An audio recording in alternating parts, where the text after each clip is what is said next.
Oui, l'objectif, c'est ça. C'est un déplacement avec un match où il y a 3 points à la clé. L'avant-dernier match de cette qualification de Coupe du Monde, certes, pas le meilleur adversaire, on va dire pas l'adversaire le plus coriace. Je crois qu'il a 0 point dans le groupe. Donc c'est c'est les chiffres qui parlent.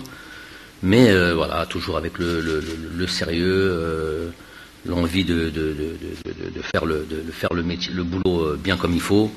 Et voilà, faire le plein de points.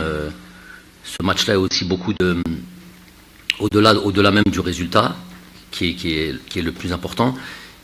C'est aussi d'abord le résultat, d'abord prendre ces 3 points-là.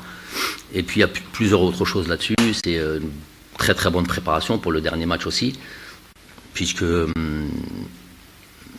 il y a beaucoup de choses à faire dans ce match-là. Il y a des joueurs qui sont évidemment qui ont des cartons jaunes, donc il va falloir faire en fonction de ça. Il y a des joueurs qui sont un petit peu en manque de compétition, ou bien qui ont joué il y a trop longtemps. Je vais donner un exemple. Par exemple, les joueurs qui évoluent au Qatar, tels que Bardad ou Jamel, ont joué le 3 ou le 4 novembre. Le match contre le Djibouti est le 12. Le match contre le Burkina le 16. Donc vous voyez qu'il faut quand même faire en sorte qu'il reste quand même sous compétition. Et pas ce que des fois on va de manière simpliste dire que, par exemple,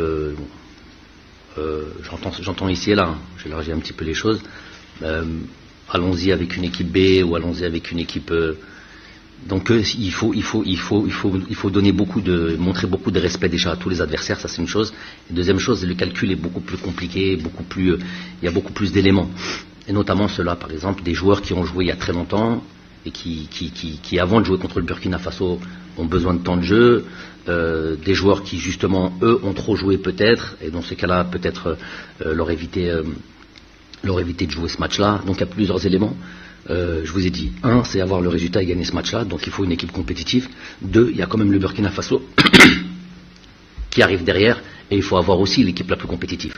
Pour cela, il y a à gérer les cartons, à gérer ceux qui manquent de temps de jeu, à gérer ceux qui en ont trop. Voilà.